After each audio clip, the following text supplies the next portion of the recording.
السلام علیکم بچوں، آج 31 مئی 2021 ہے۔ آج کا ہمارا کلاس ہے 8th ہسٹری سے۔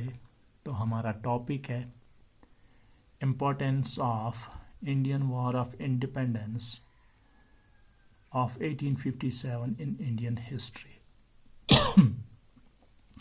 بچوں، جیسا کہ آپ جانتے ہیں ہم نے یہ لیسن پڑھی ہے۔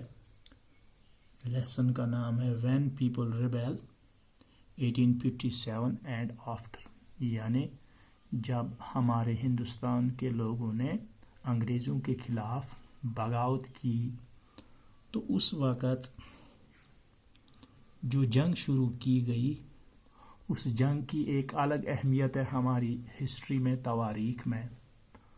تو آج ہم نے یہی پڑھنا ہے۔ تو بچوں، آپ یاد رکھیں گے جہاں تک 1857 کی جنگ کا تعلق ہے، 1857 کے جنگ کا تعلق ہے، اس جنگ کو ہماری تواریخ میں بہت ہی اعلیٰ مقام حاصل ہے، اور کسی حد تک یہ فرسٹ وار آف انڈیپینڈنس تھا ہمارے ملک میں۔ اور اس جنگ کی خاص بات کیا تھی؟ تو سب سے پہلے جو خاص بات اس جنگ کی تھی وہ یہ تھی کہ اس جنگ میں سبھی لوگوں نے شرکت کی، مل جل کر، یونائٹڈ، یعنی ایک تو یہاں کی پبلک جو تھی، اور اس کے علاوہ آپ نے پڑھا ہے سولجرز، فوجیوں، یعنی عام لوگوں اور فوجیوں نے مل کر اس جنگ میں حصہ لیا۔ آپ یاد رکھیں گے، یعنی اس جنگ آزادی میں یہاں کے عام لوگوں نے اور فوجیوں نے مل جل کر حصہ لیا۔ تو ایک مثال تھی یہ پھر کس کی؟ یونٹی کی، یعنی ہم دوسرے الفاظ میں کہہ سکتے ہیں کہ this war was manifestation of Indian unity, ایک بہت بڑی مثال تھی یہ، اتحاد کی، یعنی اس جنگ میں ہمارے ملک کے عام لوگوں نے اور فوجیوں نے، جو یہاں کے فوجی تھے، انہوں نے مل جل کر انگریزوں کے خلاف یہ بغاوت شروع کی۔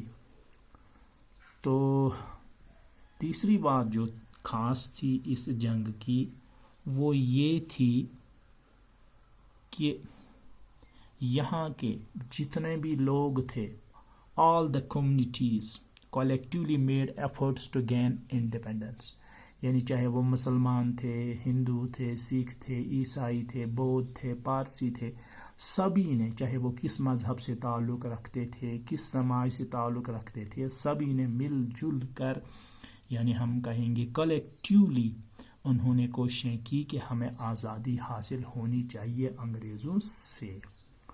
تو جب یہ جنگ شروع کی گئی تو یہ جنگ ایک الارمنگ سچویشن تھی، کن کے لیے؟ برٹش گورنمنٹ کے لیے، یعنی دس وار واز دا بگ جول ٹو دا برٹش گورنمنٹ، یعنی اس جنگ سے انگریزوں کے ہوش اڑ گئے۔ اور دوسری بات، یعنی جو فائدہ مند تھی ہمارے لوگوں کے لیے، آپ کو یاد ہوگا، آپ نے پڑھا ہے کہ اس جنگ کے دوران بہت سارے لوگوں نے، یہ جنگ میرٹھ سے شروع کی گئی تھی، آپ کو یاد ہوگا، تو بہت سارے لوگوں نے اس جنگ کے دوران قربانیاں دی، سیکریفائس دی اپنے لوگوں کے لیے اور اپنے ملک کے لیے۔ تو اس جنگ سے ایک آواز لوگوں میں پیدا ہو گئی، ایک احساس پیدا ہو گیا کہ ہمیں کچھ کرنا چاہیے، ہمیں چاہے کتنی بھی قربانی دینی پڑے اپنے ملک کو آزاد کرنے کے لیے، تو ہم وہ دے دیں گے۔ تو اس کے بعد پھر انگریز بے چین ہو گئے، انہوں نے یہاں پہ مان لو بہت ساری تبدیلیاں لائی، پھر نئے نئے ایکٹ پاس کیے۔ تو اس سے آگے انشاءاللہ ہم کل پڑھیں گے۔ شکریہ۔